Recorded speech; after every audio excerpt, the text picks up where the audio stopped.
Hello everyone and welcome to another Hammer video with Disgruntled Elk. That's me. Anyway, I just played a large tournament, but before that I actually got to run a sweet league with this iteration, which is very similar to Crusherbot's iteration. It's the no cat list, because the more I was playing, the less I was impressed by Lurrrus, so I figured we'd try it again.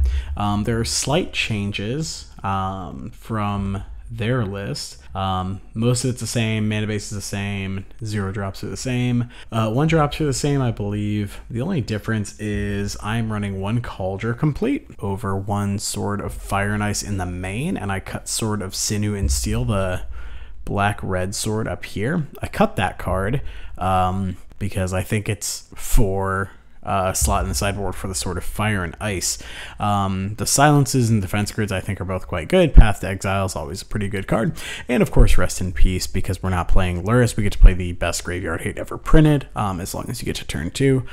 Because we are a 4 Steel Shaper's Gift deck, and I expect to face the mirror a good amount, I think Manriki Gusari is totally fine. You can play, any disenchant effect, Seal of Cleansing, whatever, in that spot if you want. But if you want to fight the mirror specifically, I think Manriki Gusari is probably the best at doing that. Needles, fine. Relics, fine. Mostly their list. I think it's quite good right now. But yeah, let's hop into the league, see how things go. All right, and keep in mind this is going to be a replay. I found that I play much better when I just play and then I talk about the replay afterwards. So we'll see how this goes. So starting off, we do lose the die roll, unfortunately. Looking at the hand, I mean, we have Sigarda's Aid, a way to get a hammer. We also have a plating. And an Inkmoth Nexus, Pure Steel. Like, this is a very easy keep, I think. It's not the fastest hand in the world, but certainly quite good. And if we rip a hammer, like, we just get to, oh, cool. So we just get to turn to potentially Ornithopter.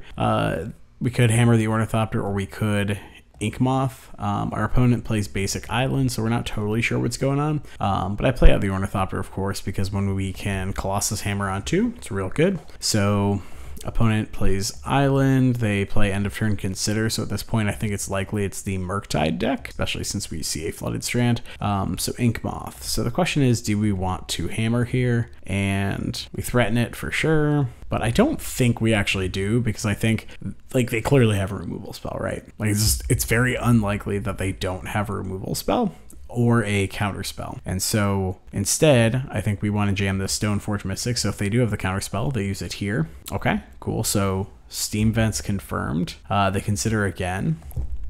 They leave whatever card was on top, and draw their card.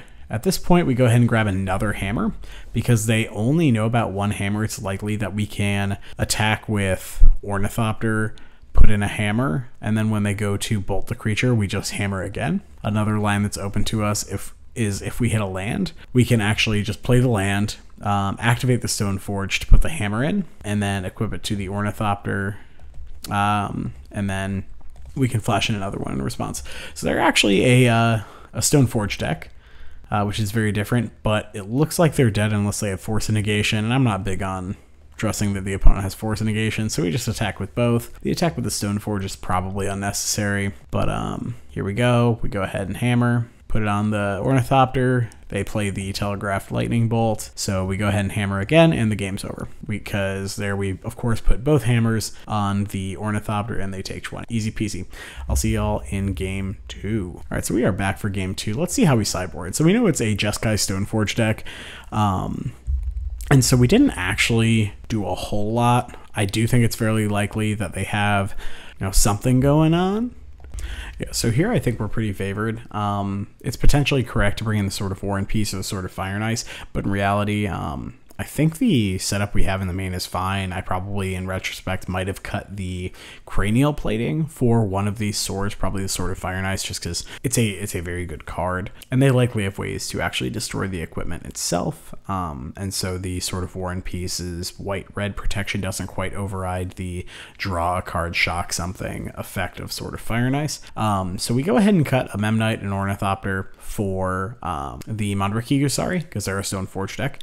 as well as a Needle, because once again, they're a Stoneforge deck. They're going to have a ton of activated abilities likely. And so Cauldron is obviously a scary card, but the reality is Munraki Gusari plus a Shadow Spear will answer it, or we can just like go over the top of it. But yeah, so let's see how this one goes. Say, of course, win the die roll because they lost last game. This hand is a very easy keep. I don't know what else to say. Not too crazy. Yeah, so Plains, Sigardazade, Ornithopter, go. And the reason we play out with Sigardazade here, like there is a potential for them going some sort of disenchant effect. They consider end of turn and go ahead and leave the card on top. They could kill the Sigardazade, but if we don't put the 8 into play, we're not using our mana efficiently. We're definitely playing the Stoneforge next turn, likely. But on top of that, they can also just have a counter spell. So they go ahead and fetch and shock for the Sacred Foundry. They go ahead and play Ragavan, Nimble Pilferer, and they go ahead and tear the Sigardazade, which, you know, not my favorite, but Memnite does block Ragavan quite well. And we go ahead and play the Stoneforge Mystic here. And we go ahead and grab the Nettlecyst. I think the game might go on for a hot minute, and Nettlecyst will be a solid body. Another consideration there is to potentially get a hammer, but since we already have one, I'm not big on that. And I don't think the Stoneforge is living, so I don't really want to grab the Cauldron. Nimble Pilfer into Stoneforge Mystic, they get their Cauldron, which is not great. So unfortunately, we get Pure Steel Paladin. And so that is also something to consider, is we could have gotten Paradise Mantle, because Paradise Mantle would have given us 1, an extra mana this turn, guaranteed, and 2, a second white source for something like Pure Steel Paladin. That being said, we're just going to pass the turn here, put in probably the Nettlecyst with the Stoneforge Mystic. So they're lightning bolting the Stoneforge in their turn. Might as well just go ahead and put the Nettlecyst in now. We got a nice little 3/3 here. And then EE on 0 is really gross. So after seeing that play, I'm definitely happy to have the Needle in the deck, but at the same time, I think we just got ranched. So we get to play Plains, play this Pure Steel Paladin, and we do get to put the Colossal Hammer out. If we hit any 0-drop artifact off the draw seal on the Pure Steel, that means we also get to equip both the Nettlecyst and the Colossus Hammer. But unfortunately, they also had the Lightning Bolt, which they played off of the treasure from Ragavan, which was really strange to me because we cast the hammer and they didn't respond to it. So they could have kept us from drawing a card. Instead, we just get a free card for no reason. Esper Sentinel's not a bad one, but they are going to put this Cauldron in here, and it's likely going to win the game just because we don't have anything on board. And we're taking 7. We're on what's almost a 2-turn clock here. And they actually drew a Stoneforge Mystic off of the Ragavan, which is kind of unfortunate, but I don't think that's what's going to make the difference. We also get to find out that they have a Batter Skull in their deck, which is good to know. So yeah, I go ahead and pack it in there, but we'll see in game 3. All right, so we are back for game 3. Did we sideboard differently? Looks like we did actually trim a Steel Shaper's Gift and a Paradise Mantle. We actually trimmed 2 Steel Shaper's Gift, a Paradise Mantle, and an extra Ornithopter. So we did actually trim those 3 cards for, it looks like, the 3 defense grids. My thought process is, especially on the play, we might just be the combo deck and get there. Whether or not that's correct, I don't know. It's possible it should just be Silence, but defense grid on the play against a mostly reactive deck is pretty good. So I'm also pretty okay with this. Yeah, so of course we choose to go first. I also think I should have boarded out 1 more Ornithopter instead of the Memnite because we did see Ragavan, but it is possible they trimmed some of those, especially on the draw. And this hand is, once again, this hand is excellent. A second white source would be great, but we go ahead and lead with Esper Sentinel. And we don't need to lead with the Ornithopter because we don't have either Sigardazade or Hammer, so there was just 0 chance of us actually getting to do the 2-card combo this turn. So they don't shock in the Steam Vents. So here it's interesting. We play out the Inkmoth Nexus, obviously, and I think Stoneforge is a pretty obvious play here, and I think we're very likely to just get a hammer. but it could be something else. So let's see what I end up doing. Yeah, so as you see, we have a smorgasbord of different equipment here. We go ahead and get Sword of War and Peace, actually. This is nice primarily because now, especially if we hit a white source, because if we hit a white source, we get to play the Sigarda's Aid and then activate the Stoneforge at instant speed to put in the Sword of War and Peace, which equips because of Sigarda's Aid. Okay, and then we do go ahead and play out the Ornithopter because having an extra body in play is relevant. So they go ahead and bolt the Esper Sentinel here, and they do go ahead and pay for it, so that's fine. So we drew the hammer, which is, I think, in all reality, is what we should have fetched for to begin with, but I think this was my second league with this specific configuration of the deck, so you know, we're experimenting, we're having fun. We play Urza's Saga out because why wouldn't we? We just go ahead and throw on the Colossus Hammer onto Ornithopter. In retrospect, I do think we should have put on the Stoneforge Mystic, because now if the opponent actually has a third blue source and they're packing Archmage Charm, now they can steal the Ornithopter. So that is something to consider. I think we probably should have suited up the Ornithopter, or the Stoneforge Mystic instead. So they do have engineered explosives. They blow up the hammer and the aid, which is obnoxious for sure. But at this point, I decide I'm 99% chance just gonna make a construct here. So we just attack for 1, pass turn. Opponent's at 7, so they are actually in real danger here. So they Stoneforge us, this is fine, and they get a Cauldron Complete. Once again, that's totally fine. Okay, so we go ahead, make a construct. Nettlecyst is not a bad one. We just go ahead and float mana because there is a real world in which we want to use a ton of mana this turn, especially if we, you know, are able to do some shenanigans. So the question is, what do we get here? And the thought process is get a Paradise Mantle, because 1, that is white mana, so we can cast as Pure Steel, but 2, if Pure Steel is in play with Paradise Mantle, it means that you get to move your equipment any number of times for free, right? So that means this is 3 mana right here of Pure Steel Paladins in play. So we go ahead and equip to the Ornithopter. They go ahead and bolt the Ornithopter. That's fine. So we go ahead and attach to the construct. Unfortunately, I do the math wrong here, and I forget that 2 is not Metalcraft. So that's fine. Question is, can we beat a Kaldra? My answer is, yeah, we can probably beat a Kaldra.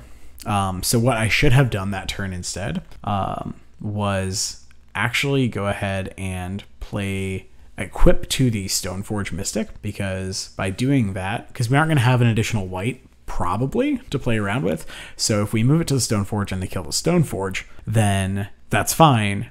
When we play the Pure Steel Paladin, then we still have the Mantle, the Construct, and the Ornithopter in place, so we still have Metalcraft, so we actually still get to, you know, add 1 mana off of the extra creature, and then we can play like Pithing Needle and name their Stoneforge Mystic, and their Cauldron doesn't do anything. But because that happened, I think we were actually just supposed to play the Needle on Stoneforge Mystic, because the Cauldron is very challenging to beat here. But yeah, so opponent Scalding Tarn fetches, and they actually play Murktide Regent, only a 5/5. It's not too bad. Yeah, so here we are. Pure Steel Paladin is alive, which is, yeah, much better than I expected. And they can drop a Cauldron on us. So we need to figure out how to kind of navigate this. So we start with the Sigarda's Aid, and then we go ahead and play Pithing Needle. Rightfully, they jam the Stoneforge Mystic, they throw the Cauldron in, and then we go ahead. And what do we name here? Teferi Time Raveler, which I think is totally reasonable. They're very likely to have that card somewhere in their 75. And yeah, it's kind of problematic. So at this point, we get to demonstrate what I'm talking about with the Paradise Mantle. And I was not sold on Paradise Mantle until this league. You'll see it come up multiple times throughout the league where it's just like, oh, this card added like 3 or 4 mana this turn. Sure. Whether you're supposed to play 1 or 2 Paradise Mantles, or like 1 Paradise Mantle and some number of Springleaf Drums, like 1 or 2 drums on top of that, which I might try in a future league, but I am sold on Paradise Mantle. So we go ahead and move the Paradise Mantle, we go ahead, activate the Stoneforge Mystic, we go ahead, put the Nettlecyst into play, we choose not to equip it, I believe, yeah. We choose to not equip it because I'd rather have the extra body. The argument, of course, for equipping it is that it means we our Pure Steel is protected from something like Bolt. That being said, This also means we can absorb 5 damage if they do choose to attack with the Cauldron Complete, which I don't think they can do because they're at 5, but keeping it around probably worthwhile. And keep in mind, we do have this backdoor win, potentially, of Inkmoth Nexus plus throw multiple equipment on it. Because right now, Inkmoth would be a 1, 2, 3, 4, 5. So it would get +5/+5 from the Nettle Cyst. So I can see a world where we potentially do actually... Okay, Crackling Drake does make it harder, but this sort of War and Peace might actually let us bust through as well, because we have an additional... We can move the Paradise Mantle to the Nettle Cyst, add 1, and then move it back. So 2, 3, 4 mana. That will let us play the Sword of War and Peace, and then from there we get to draw a card, and then we can actually pay the extra mana to animate the Inkmoth. We then equip the Sword of War and Peace and the Nettle Cyst to it, so it becomes a 2, 3, 4, 5, 6, so a 7/7 from the Nettle Cyst alone, and then 8/9. So if we can find any artifact that is a lethal Inkmoth. That being said, they do go ahead and kill off the construct with the prismatic ending. But go ahead and animate the Inkmoth. Go ahead and use the Stoneforge, because there's no reason to risk a Force of Negation here from the opponent. They do have 2 cards in hand. And let's see if we can spike a 0 off the top. We don't, but Cauldron Complete, very hard for the opponent to beat. We're just going to go ahead, get in, and the fun part here is that they can't block it because obviously it's pro red. We get to whack them for 9 infect, and then we get to shoot them for another 2. We gain 2, so we go to 17, so that means we're not dead on the backswing either. And this should do the trick. Okay, so another Crackling Drake. That's not going to do it, and that's primarily because of the sword, but fun fact, the Cauldron Complete would do it as well, because the Cauldron Complete would just be gigantic. Of course, we don't need to do that because the opponent cannot block the Inkmoth Nexus with the Sword of War and Peace. So yeah, there we go. In this configuration of the deck, Pure Steel Paladin is just so much better than it is in the regular version, and even then, like in the regular version, it's very good, but here it was in the first run. So yeah, that was round 1, taking down Jeskai's Stoneblade with Crackling Drakes, which is interesting, but you know, modern leagues, that's what happens sometimes. So I'll see y'all in round 2. All right, so we are back for round 2 against Eyelash, fellow member of the Hammertime Discords.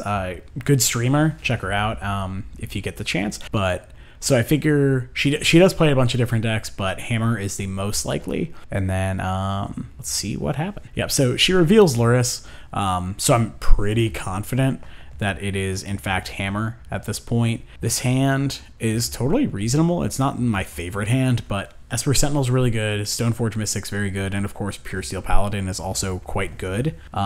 And she did mulligan to 5 here, so I was much more confident keeping this hand. That being said, Sigardizade Memnite land is a really good start. But finding the Colossus Hammer was quite good there. Yep, so Urza Saga means that in 2 turns, she'll get a hammer.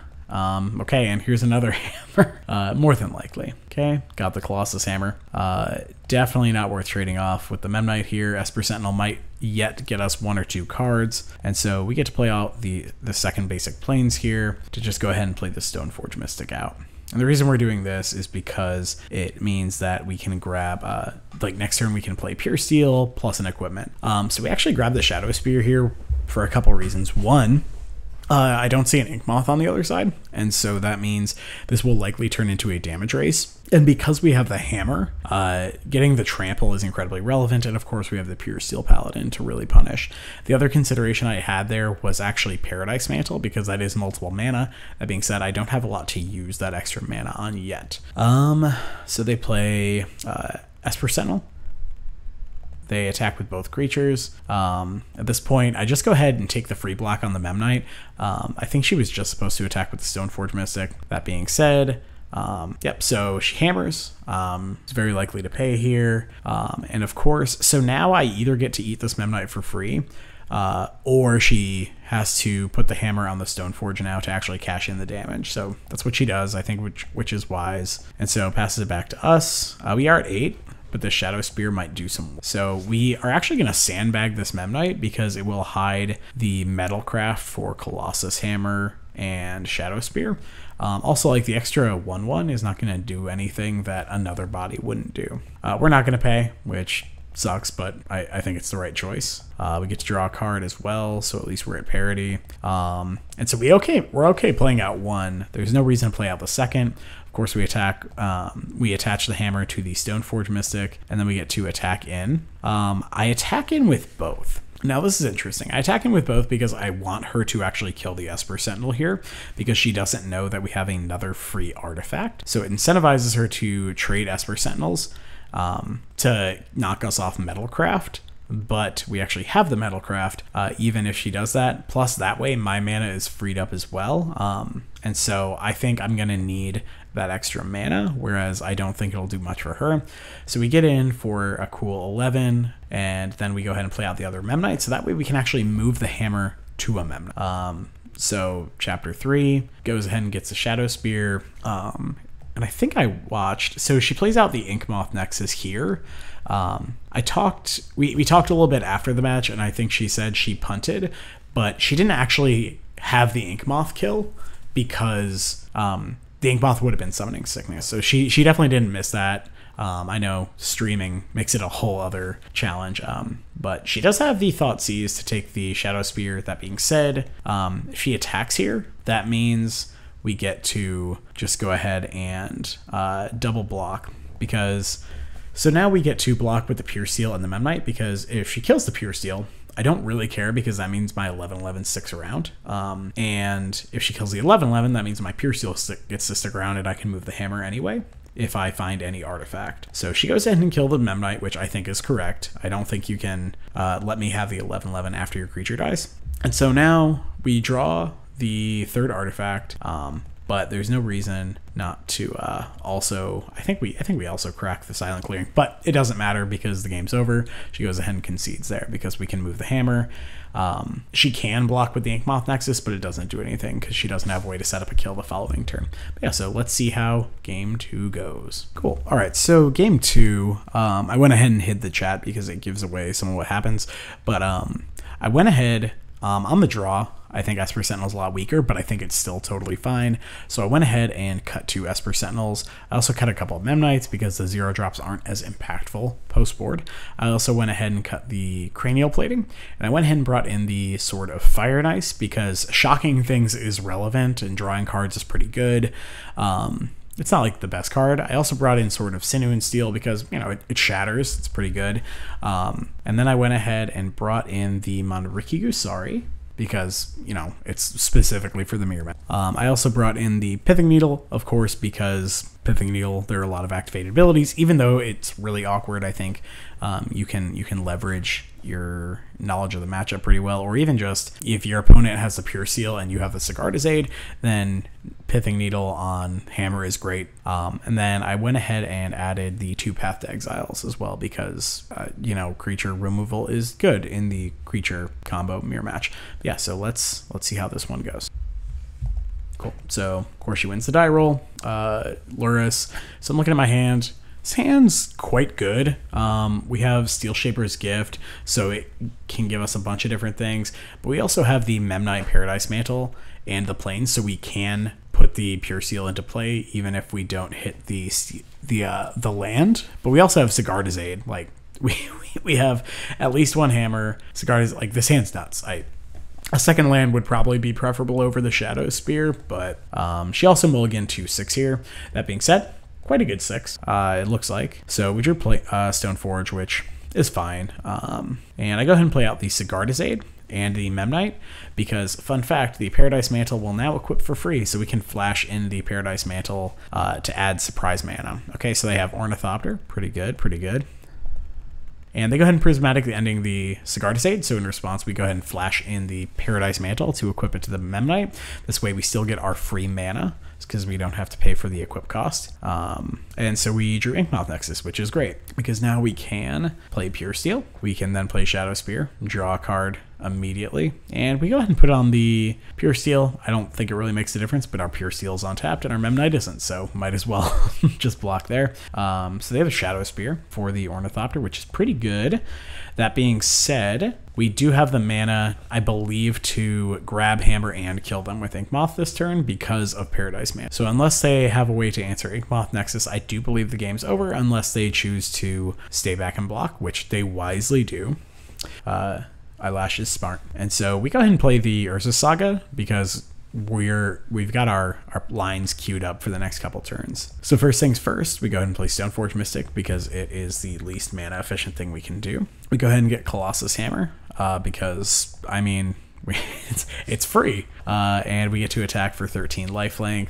The reason we didn't animate the Inkmoth Nexus and do this is because it wouldn't quite be lethal because it would get pumped into a 12/12, but she can just block with the Ornithopter, and then she only takes I think 9 in fact, because math is hard. And so 9 is not 10. And then we go ahead and move all the equipment over to a Memnite. And it is our turn. This game, I believe this game is over. Yeah, obviously we drew very well. And then Paradise Mantle really kind of flexed here. That being said, I mean, I got the chance to put a Cauldron into play. I'm not going to not put in the Cauldron. What am I, a monster? And the reason I promise there was a reason other than this was sweet. And primarily the reason is if they have Path to Exile, throwing all the eggs into the Inkmoth Nexus is pretty bad. That being said, if they had Path to Exile, I feel like they would have pathed the Pure Steel Paladin a few turns ago. But we do get to make a pile. Like this is a very powerful Inkmoth Nexus. Here's it has so much text. It has so much text. And so here she blocks. She goes ahead and throws the hammer in. That's fine. That being said, we won't even take damage onto the Inkmoth because the Cauldron has first strike, and so we are going to get through a pile of damage. We're at 50. She doesn't have an Inkmoth in play, so the game's over. The upside to not taking damage with the creature is we can now move all the equipment onto the Memnite. And in this game, I feel like this is actually a meme night. But yeah, so here we go. Don't know what could possibly happen. Springleaf Drum, powerful card, but not here. She gives us the GGs, and we are now 2-0. I'll see y'all in the next round. All right, so here we are for game 1 against Alazk. I don't know if that's how you say it, but we're on the draw again, which, not really my favorite thing, but here we are. They revealed Lurrus, so that means they're either... anytime I see Lurrus, I generally think it's either a red-black Lurrus deck with lots of discard or a hammer deck. And so I mulliganed that hand because it was 5 lands, right? And I don't think there was an Urza Saga. We throw back the Cranial Plating because it's the least impressive of the cards. So they go Concealed Courtyard, so I'm pretty sure it is, yep, confirmed. It is definitely hammer. So...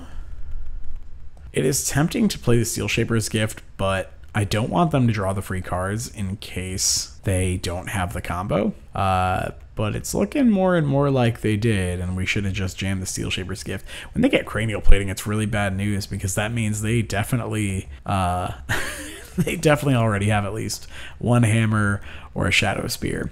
We go ahead and grab Paradise Mantle here for the first one because I feel like we'll need the mana. That being said, I'm not sure it was correct. I don't think grabbing a hammer there is correct. And we can't Cauldron them, and a Cranial Plating seems pretty weak. So yeah, we're just gonna go ahead and take the hit from the Stoneforge. This is fine.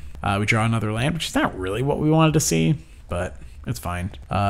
So we go ahead and Steel Shaper's Gift again. We go ahead and get Nettle Cyst because at least it's a body, and we go ahead and equip up the Memnite. The good news is they don't seem to have a way to equip a hammer. The bad news is they now have 2 5/5s that are going to be 6/6s, so they probably don't need one. They're probably just going to run us over that way. But now they also have Sigarda's Aid, there's Cranial Plating. This is really bad. It's just really bad. And they have the Shadow Spear, of course. So we pack it in because Construct was going to be, what, a 15 power lifelink. We're just not coming back from that, especially since they have this Ornithopter to block. So, yeah, I'll see y'all in round 2, or in game 2. All right, so in the sideboard, so we sideboarded very similarly to the last match. We went ahead and cut 4 Memnites, and we left all of the Esper Sentinels in. We cut the Cranial Plating for the Sword of Fire and Ice, and we went ahead and added the Mandrakigasari, the Pithing Needle, and the 2 Path to Exiles. But yeah, so here we go. Let's see if we can pull it back from the edge. Yeah, so we have Hammer, Ornithopter, Esper Sentinel. Esper Sentinel on the play in the mirror, I think it's very powerful. We also have Urza's Saga as a good backup plan. And because I think we saw Black Mana in the first game, we know they are likely to have Thoughtseize, so I'm much happier to keep this kind of hand. We go ahead and play out the Ornithopter. Very little reason not to in this kind of matchup. So we go ahead and draw another Ornithopter. We play out the Urza's Saga, and we go ahead and play out the Ornithopter here because I just want to make my constructs as big as possible. Plus, if we draw like a Paradise Mantle or a Pure Steel Paladin into a Paradise Mantle, it's just much more effective when you have multiple untapped, multiple non-summoning sick creatures. So Stoneforge Mystic grabs a Colossus Hammer. No attacks here, of course. All right, so we got the Paradise Mantle, which is pretty sweet, but no reason to play it. There is a potential reason to play it because it would give us an additional mana, but because we definitely want to use the Urza's Saga, and if we don't want them to draw a card, we'd have to pay 1 mana for the Paradise Mantle, it's not really worth it. So we actually got to a free card off of our Esper Sentinel. They have Pure Steel. It's pretty good. Pretty good. Colossus Hammer, also quite good. This is not great because now all of our, like anytime we're going to cast a non-creature spell, we want to cast multiple non-creature spells that turn because the first one every turn is definitely going to draw them a card because they have an 11/11 Esper Sentinel. I don't know why they didn't attack here. It feels like a pretty free attack. There may be a reason in their hand. But yeah, so we go ahead and make a 4/4. We're definitely going to go ahead and make a 5/5 here because we are likely going to grab a Pithing Needle for Colossus Hammer. Because we haven't played our Colossus Hammer and we can draw a Sigardizade, plus we don't want them to be able to Ink Moth kill us with a Colossus Hammer, it's pretty much what we're priced into doing. Yep, so we go ahead, grab a Needle, Colossus Hammer. We then go ahead and play the Ornithopter, and we just go ahead and pass the turn. Can't really attack into an 11/11, but we do have these two 7/7s, so that's great. Keep in mind, they can also turn into sneaky 8/8s if we animate this Inkmoth Nexus. Okay, another Stoneforge. That's pretty good. All right, so they play the Shadow Spear. They pay the 1 mana for our Esper Sentinel. They do not. And so they get to draw the card off the Shadow Spear. They get to play the Memnite. They get to play another Ornithopter. Opponent, stop. It's too many cards. Then they get to move the Shadow Spear onto Esper Sentinel. This was not, I think this is kind of where the game can take a turn. Like, this is what gives us a chance, because if they hold back with the Esper Sentinel and we don't get to like cast a non-creature spell without them drawing a card every turn, then we might be in trouble. But we can just double block the Esper Sentinel with these constructs. I'm happy to animate here to make sure, one, because it double pumps, so we make sure we don't lose life. I guess we wouldn't lose life anyway, but this makes sure that if they have a way to make this a little bit bigger, then we can, we're killing it. Okay. Yeah, so if they had both been 7/7s and one died, that would be 7 damage marked on one, 5 on the other. So yeah, they probably both would have lived, but it didn't seem like worth it because I'm bad at math. So the good news, they can't move the hammer anymore because of the needle, and now we have a line to victory. So we're gonna draw a card, Sigardizade, freaking perfect. So now we're just gonna make our guys as big as possible. Yep. So we attack with Esper Sentinel and Construct, of course. So now the Construct's the Abyss. So we're just going to go ahead and flash the hammer in on the Esper Sentinel, eat the Stoneforge Mystic, and now every time they cast a non-creature spell for the first time each turn, we draw a card. So I think this has been a really interesting match. So they go ahead and draw a card with their Silent Clearing. They play out 2 Ornithopters, and then I think they grab the Lurrus here. So the Lurrus is good for them because they do get to rebuy their Stoneforge Mystic. Let's see if we can figure out a way, because they're at 33, which is a lot, but we're not in terrible shape. Okay, so another hammer. All right. I'm just going to keep abyssing them because I need to start making a dent somehow. Also, if we're able to get rid of these Ornithopters, then we can potentially kill them with the Ink Moth and the Colossus Hammer. And we're keeping the Paradise Mantle in hand for a couple reasons. One, because it's surprise mana off of the Sigardizade, but 2, if we draw a Pure Steel Paladin, that means we get to draw a free card off of it. Okay, so Lurrus, Stoneforge Mystic, Colossus Hammer, yep, that's pretty good. But because they don't have a Sigarda's Aid, throwing the hammer in means that they won't be able to move it unless they find a removal spell for the Pithing Needle. So they do get to draw a card. And so this is certainly a spot where the non-Lurrus deck has advantage because I have equipment that I can use in an effective way, whereas the non-hammer deck, or the Lurrus build, just, you don't really. Most of your equipment's like, it's hammer or shadow spear and maybe something else. Yep, so no reason not to run this back. They're gonna do the same thing, and we're just gonna keep chipping away at these Ornithopter flying blockers, because I'm hoping they're just gonna keep using their mana every turn, and then we get to attack with these Ink Moths. We played out the Urza Saga because we just want to really try to get as much advantage as we can as soon as possible. And so they get another Pure Steel Paladin, which means that this Stoneforge is going to draw them 2 cards. Yep, so we are also getting to draw a card off the Cranial Plating. The third hammer, now that's a card. That's a lot. So there is a reality where the construct might be able to kill them, unless they do some fancy blocks. Okay, so we draw planes, and we go ahead and play out the second Ink Moth because that acts as an anthem for our constructs. So we go ahead and do the same thing. No reason to change things up, okay? They are throwing the Stoneforge under the bus because they want to just, you know, rebuy it every turn. Even though the Ornithopter not blocking is a bit strange, I kind of understand where they're coming from as well. So here I do the math. I flash in the Paradise Mantle. We go ahead and equip that to an Ornithopter.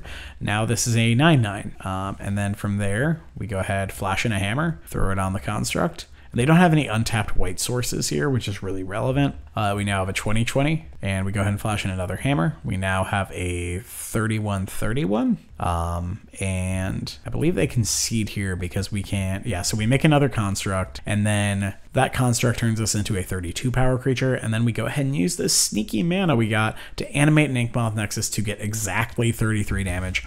I don't often feel like I'm smart, but this was a time that I felt pretty smart. I also feel like the opponent should have blocked. That being said, I don't think it makes a huge difference here, but it's close. But yeah, so that's how we were able to pull that one out, and I think we're going to game 3 now. All right, and we are back for game 3. I did do it slightly differently. I decided to only board out 1 Esper Sentinel because I think the card is just very good, even on the draw. It can be quite relevant. Whether that's correct or not totally sure, but that's what we're gonna try. So we are on the draw again, which not my favorite, but triple Steel Shaper's Gift, quadruple Silent Clearing, probably not the best hand.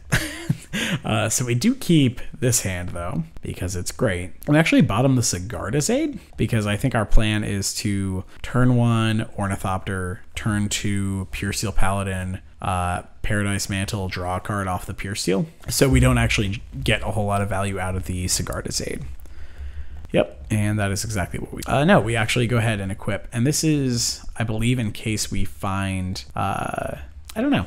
Trying to think why we would do this. So they are on the Ingenious Smith. They likely also have Thoughtseize in their deck because they are playing Concealed Courtyard. Okay, yeah, so yeah, like in retrospect,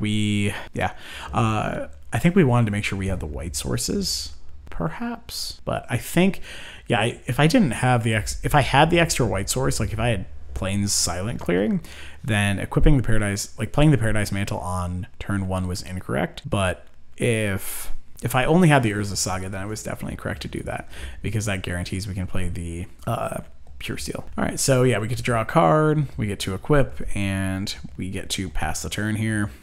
We feel pretty far ahead, if I'm being totally honest. And the reason I didn't play out the Urza Saga that turn is because I want to be able to use my mana for Stoneforge Mystic this turn. No reason for us to block, because if we block, they make a construct. Like it's just not worth the risk. Or they can flash in an equipment, right? So we draw a hammer, which it's obviously insane. And we go ahead and play Stoneforge Mystic. We go ahead and grab Monriki Gusari because we already have a hammer. So it's not super likely that they can beat this. Yeah, and then we just pass the turn here. If they flash in an equipment, we can blow up the equipment. If they don't, then we don't need to. But a 4/5 lifelink trample with Destroy Equipment is also just like quite good. Plus this turn we have a ton of mana, right? So we have 1 off the Ornithopter, 2 off the Stoneforge Mystic and the Paradise Mantle, 3, 4, 5. We have a lot of mana. Stoneforge plus Double Hammer plus Pithing Needle. Yep, so they have the Sigarda's Aid. So they get a hammer. They equip the hammer to the Ingenious Smith.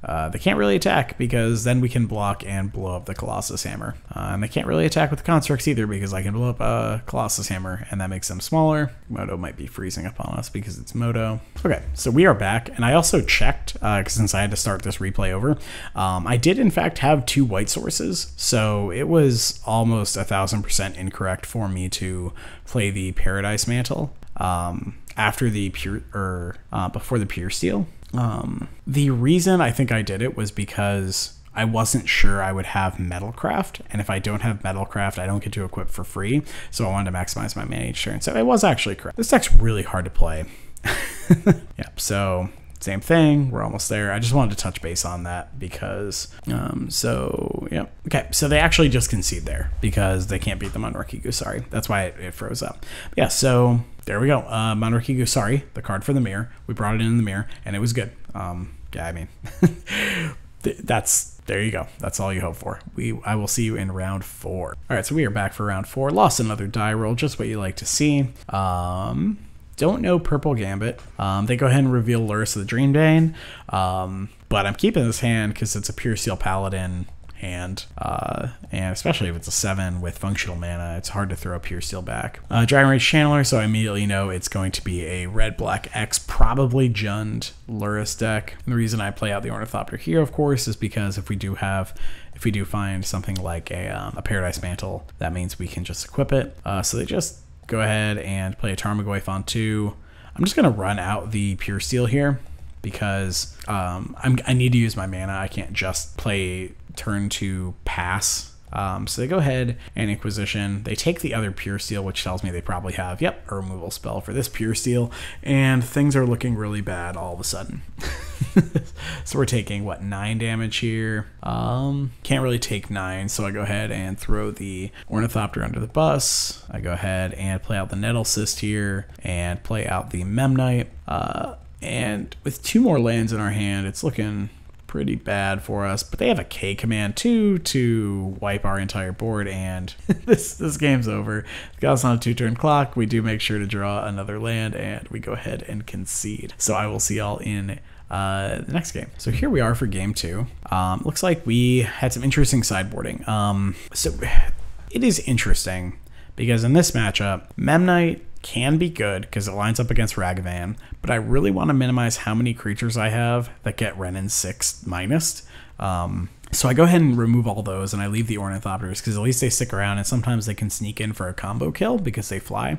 So I go ahead and I cut the 4 Memnites, 1 Paradise Mantle, and the Cranial Plating for the Sword of Fire and Ice, and the Sword of Fire and Ice, and the what else did we bring in? Yeah, so we brought in the Sword of Fire and Ice, the 2 Path to Exile, because we have to be able to kill some of their.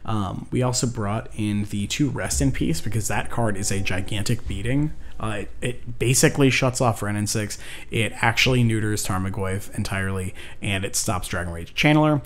A lot of these decks also don't have a lot of removal spells for something like Rest in Peace. And then, of course, we brought in the Pithing Needle. Or we didn't bring in the Pithing Needle this game. But yeah, we also brought in the Relic of Progenitus because, 1, it cycles, 2, you can tutor for it, and neutering the graveyard is really good.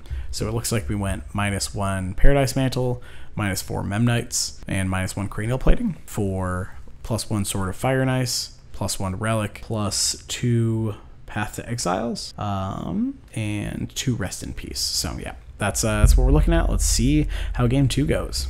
Of course, we choose to be on the play because that's smart, and sometimes we do smart things. This hand is great. It has Esper Sentinel, which pressures their mana, and then Stoneforge Mystic ×2, which will likely 1 will stick around, hopefully, and if that's the case, we can Cauldron them. Yep, so they just turn 1 Dragon Rage Chandlers me. As much as I want to play Esper Sentinel here on 2, because we want to use all of our mana each turn, we do the thing.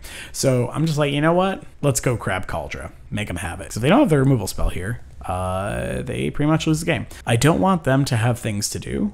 So if they have a discard spell or something here, that means they generate more advantage. I just don't want the Dragon Rage Channeler doing things, so we just go ahead and Stoneforge Mystic. And they did not have the removal spell, so we're just going to Cauldre them and probably win the game. Cauldre is incredibly difficult for the Jund deck to kill. Of course, if they have, they can get Shadow Spear, and then if they also have like a Shatter effect on top of the Shadow Spear, so be it. But that's 2 turns away, and Cauldre's probably just going to kill him. So this is definitely a matchup where Cauldre's real good. Yeah, sometimes you also drain their removal with the Esper Sentinels and then Cauldre them. But yeah, so we'll see how game 3 goes. It's been an interesting match so far. Yep, all right, we're back for game 3 for some number of marbles. Looks like we kept the sideboarding the same. I do think you're supposed to bring in Pithing Needle in this matchup because it shuts off Wrenn and 6. It can shut off their Urza Sagas, but it also shuts off EE, which they almost definitely have, and that's pretty important to stop. Yeah, so let's see how round 3 goes. Yep, so of course they reveal Lurrrus, and this hand is totally serviceable. We have 2 lands, a Sigardizade, an Esper Sentinel, Stoneforge Mystic. Yeah, the Ragavan kind of sucks because I don't think we can afford to get hit by Ragavan here. So yeah, we go ahead and pass. They bobble us, of course. Yeah. I also want to keep my Ornithopter around because I think just having material is important in this matchup. Wrenn and 6. Okay, so super happy this is not a Memnite. Okay, Plains, rest in peace. This is pretty good. It means that Wrenn and 6 isn't going to be recurring lands anytime soon. Unfortunately, they had Maelstrom Pulse. So yeah, I mean, I don't feel too bad. So I play out the first Urza's Saga here, and then go ahead, play out the Stoneforge Mystic, and we just go ahead and grab the Sword of Fire and Ice. It's pretty good. We can also strap it up to the Ornithopter next turn. We can forgo a construct. So like if they tap out, we get to throw in the sword with the Stoneforge Mystic, equip it with the Ornithopter, and hit them, and then shock the Wrenn, draw a card. It's a pretty good sequence. Okay, they had the bolt for the Stoneforge. That's fine. I think they are terrified of Cauldre, which is fair. They had the Inquisition, so they took the Sophie, and they looks like they put Lurrrus into their hand. Cauldre complete, not really what you want to see. But we get the land, which means we do get to play the Esper Sentinel, which means they're inclined to tick down, which puts them 2 turns away from actually making a Wrenn emblem, which we will absolutely lose to a Wrenn emblem if they're Maelstrom pulsing every turn, like 1000%. So yeah, let's I mean, pretty simple here. We just go ahead and make a construct. And so this is one of those times where I'm like, man, I really wish I had Pithing Needle, right? Because Pithing Needle's about all they have going on. Yep, so they go ahead and Shatter Shock, killing both of our permanents because K-Command's a big stupid jerk card. Yeah, so we go ahead and make a construct. And I feel like at this point, it's like, all right, I have to hammer online with one of these constructs at one point in order to win. So go ahead and get the hammer. Unsurprisingly, they have removal, so it's dead. We then go ahead and play out another Urza Saga. So at least we have like a train of constructs and equipment going. So we're hoping that one hammer eventually sticks. Lurrrus, that's fine. They don't actually have anything to get back, which is kind of nice. That being said, we're still not in excellent shape. Steel Shaper's Gift is a pretty good one. Yep, so we're gonna try it again to about the same result. Yeah, so we Steel Shaper's Gift for Nettlecyst because at least it's a body.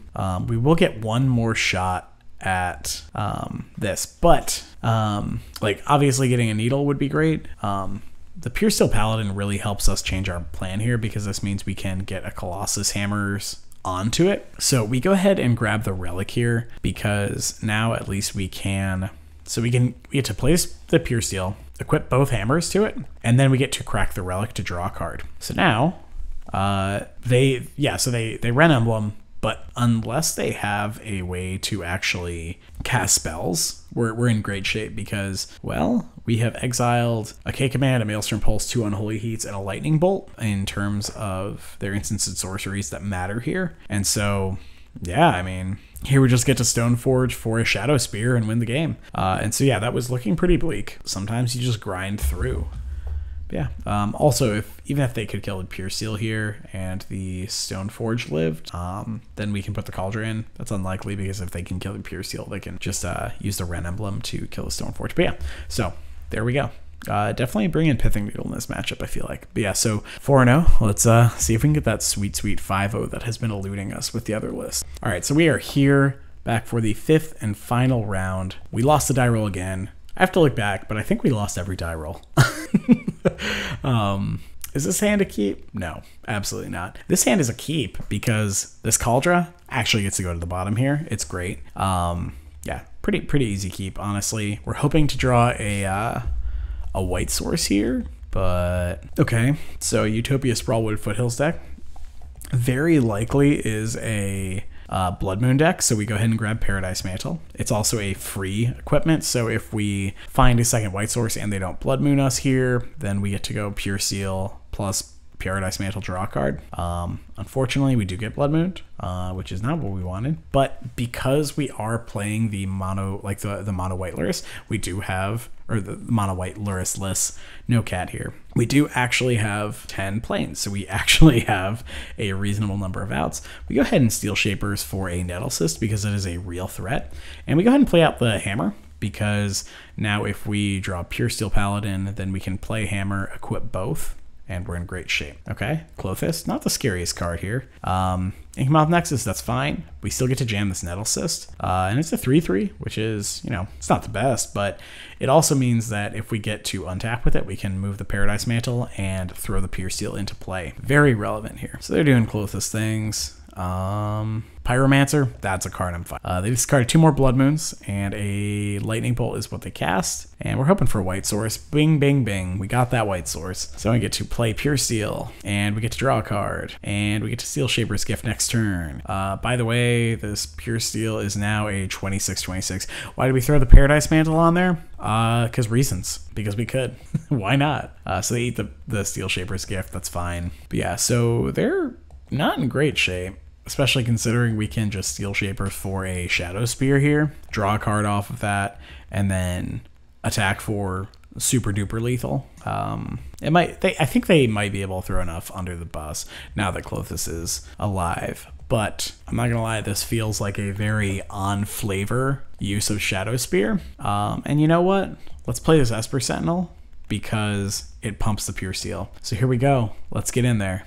They have 5, 6, 7, 8, 9, 10, 11, 12 points of toughness. And yeah, so they, I think, throw just everything. So we get to order our blockers, and then we get to turn off Clothis's indestructibility. Like Shadow Spear does, it kills gods. And that's just how you do it. So we go to 46. I move some of these equipment around to where we can still keep the Pure Steel Paladin alive, but now they have to pay 17 mana if they don't want us to draw a card. Yeah, so good game. Yeah, so that's the Nettlecyst really helped us out there, just being a body that they had to kill because then they had to burn it on the Nettlecyst, not the Pure Steel Paladin. But yeah, so let's see how game 2 goes. All right, so we didn't really board much. We just trimmed a Memnite because it's very medium, and a Cranial Plating for both pro-red swords, so Sword of War and Peace and Sword of Fire and Ice, because you know, all their removal's red probably. Yeah, that's about it. So we're on the draw, of course, and this hand's like pretty good if we don't get Blood Moon, but it wasn't quite proactive enough, so we throw it back. This hand's like much better, and we go ahead and throw back a land. The good news here is if they don't like turn 2 Blood Moon us, then we get to Pure Steel. So we just go ahead and play out the Hammer, and kind of go from there. I just want to use my mana. So they go ahead, clothe this here on 2, which is great news that it's not Blood Moon. We go ahead and play out this Pure Steel because we have another in the wings. They just hardcast Fury, which is kind of gross. So it's not looking the best, but Paradise Mantle real sweet here. Get to draw a card. Unfortunately, we don't have any more 1s or 0s, or we'd get to just like throw the Colossus Hammer on the Pure Steel. We do go ahead and use the mana to equip the Pure Steel because why not? We're hoping for not another Fury, basically, is our Karn the Great Creator. not my favorite thing to see here, considering now we can't actually equip anything. But we can make some constructs. We're not in the worst shape. So if we get to make like 2 constructs, they would become 3/3, 4/4, 5/5s, and then we can actually kill the Karn. You know, could be worse. Blood Moon, not great. At least we get 1 construct out of this, but really what we wanted to see, Sovereign Sky, you know, the Sky Boat, probably gonna do us in here. Okay, Steel Shaper's Gift. You know, this means we get to draw a card. I choose to do the Sword of Fire and Ice first because reasons, I guess. We do at least get to make this construct bigger. We go ahead and get Paradise Mantle because 1, it's gonna draw us a card, but 2, it means that our construct gets to grow. All right, construct gets to grow even more. Let's do this thing. Yep, we gotta kill this Karn. Ancient Grudge will do it. Yeah. They just kill the construct, then kill whatever they need to. They have this Karn, Skyboat comes in, kills the Paladin the next turn. It's just, this game's over. But yeah, so let's see how game 3 goes now that we've seen more of their deck. Yeah, so slight tweak to sideboarding. Just cut the 1 Paradise Mantle for the Sword of Fire and Ice. I don't think Sword of War and Peace is actually super good here because Fury can get outsized pretty easily, and if they have Ancient Grudge, they're going to kill the Pro Red Sword anyway. So here we go, basically our main deck configuration. All right, we get to be on the play though, which is super relevant. I don't hate this hand. We've got multiple basics, which is really relevant because we can't get Blood Mooned. We get to Sigarda's Aid. Sword of Fire and Ice on the Esper Sentinel could be potentially very nice as well. And so this turn we have an interesting consideration. We can either play the Urza's Saga or a Plains. Either way, we're playing the Sigarda's Aid, but the consideration is if they Blood Moon us next turn and we have Urza's Saga in play, it means we can't play either of our equipment. So instead of auto losing to Blood Moon, more or less, we just decided to stick with this. I attack with the Esper Sentinel, 1, because if they want to trade their Elf for an Esper Sentinel, I'm pretty happy with that. But 2, we have a Nettlecist as a body to then throw a sword onto and probably win the game. Okay, so Utopia Sprawl, are they going to pay? Are they going to pay? They do pay, which that works for me. Cool. Ancient Grudge, super annoying, but it is what it is. Gonna have to get through it. Yep. So now we play the Urza's Saga because now we can flash in the Nettlecist, and then if they kill it, they kill it, and if they don't kill it, then we get to flash in Sword of Fire and Ice, make a construct, get to do a lot of cool stuff. I'm really hoping they just tap out. All right, cool. So they did have the Blood Moon. We get to just flash in this Nettlecist, and now we get to have some fun, right? So we get to put the sword in, hit them, kill their Arbor Elf probably, and we draw a card. And the Pure Steel Paladin, of course, really good draw. They can flashback the Ancient Grudge, but we can also Stoneforge up another hammer. So Fury doesn't do anything here either, obviously. But yeah, I mean, the opponent's is not a great spot. Okay, so they gained 4 life, went to 14. And I do believe Ancient Grudge is green to flash back. They can't flash back the Ancient Grudge. And so, all right, let's Stoneforge. I play a Stoneforge because 1, we want to get an equipment, so like a Shadow Spear would be great here, especially since it disguises the hammer. But 2, if they let the Stoneforge live, then we get to Cauldron them next turn, even if they live through this attack. Yep, so we get the Shadow Spear, of course, and we just get to attack. The Shadow Spear is great because this way, if they block, we put the Shadow Spear on it, we kill their Baloth, trample through, hit them, which triggers the sword, which means we get to kill the Seasoned Pyromancer, and we draw a card. But they choose not to block. They can't bolt this creature, so we flash in the hammer, and a cool 16, it would have been 18 damage. But yeah, so 5-0. I will see y'all in the breakdown. Woo! Cool. So here are my afterthoughts. I was really impressed by a lot of things in the list that I hadn't previously been, and I think that's partially because Crusher's probably just a much better hammer pilot than me, which would make sense considering I don't even know how many hundreds of hours of hammer I'm sure they've played. But things I liked. I liked the 22 lands a lot, especially like the million basic planes. Paradise Mantle super overperformed. That being said, I think there are some instances like turn 1 where Springleaf Drum is likely better. So like Paradise Mantle is better the more turns have gone on, and especially if you have a Pure Steel Paladin. But otherwise, Springleaf Drum's probably a little bit better. I really don't miss Lurrus in most matchups. And yeah, I like the Cauldron. I do think the Cauldron could be in the sideboard for matchups like red-green where you know they can't answer it, or Jund where you know it's very, very difficult for them to answer, but this way you don't have it as a liability against decks like blue-white where they're just like, all right, Prismatic Ending for, you know, one mana, kill your Cauldron. So what would I do to the list?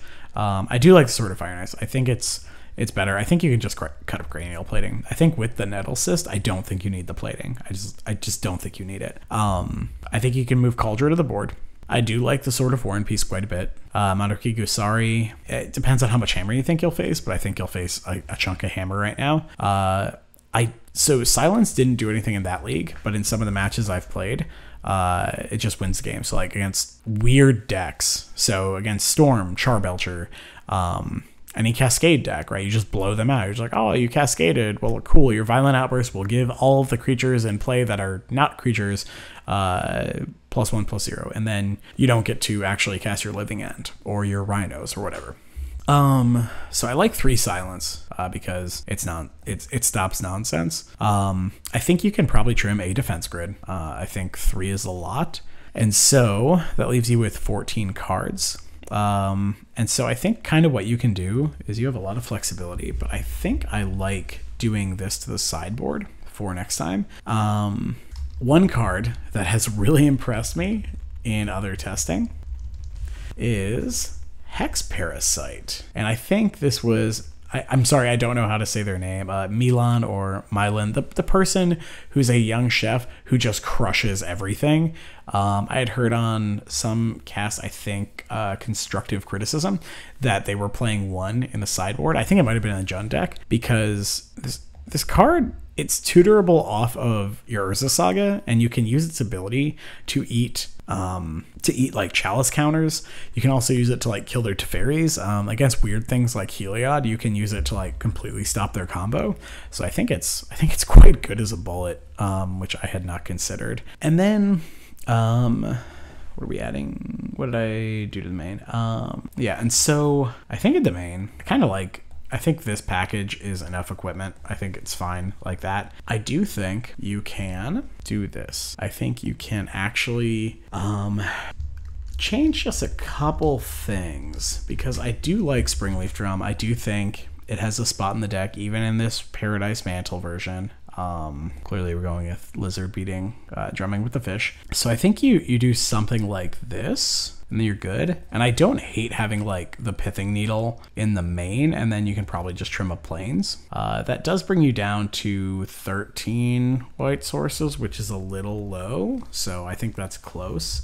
If I did that, I would probably add some sort of disenchant effect to the sideboard, like a Cathar Commando, which I don't hate. But yeah, so something like this. I think you can leave the needle in the sideboard and just play, you know, I feel like most of the losses with this deck come from just not finding lands, like not being able to cast your spells on time. And so I think it's probably worth just playing the 22. I do like having the 2 drums. I like between 3 and 4 of this kind of effect, and I definitely want 1 mantle after seeing how how wildly it has overperformed. This is the equipment package, your 4 hammers, of course, and then if you're 1 mantle, which you can grab in specific circumstances, it's also something you can tutor with Steel Shaper's Gift, which came up a couple times as basically a way for your Steel Shaper's Gift to turn into a second white source, which is delicious. But yeah, Sword of Fire and Ice, very good card. Nettle Cyst, very good card.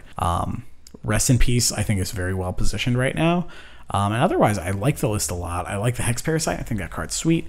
I think the Monriki Gusari can be, like, I think these cards can be, you know, Disenchant or, you know, some sort of Seal of Cleansing, things like that. I don't like Seal of Cleansing as much because you're not a Lurrus list, but I kind of like where this list's at. And I'll probably try something very similar to this running through the next league. But let me know what y'all thought. I felt like I played a lot cleaner in this league than I had in previous leagues, and a lot of that I think is due to 1, just like not explaining all my plays while I'm doing them, but 2, just getting a lot more familiar with the deck. But yeah, I hope y'all enjoyed. Like, comment, subscribe, and let me know kind of what y'all are wanting to see in the future. This is Disgruntled Elk signing out. Take care, y'all. Bye.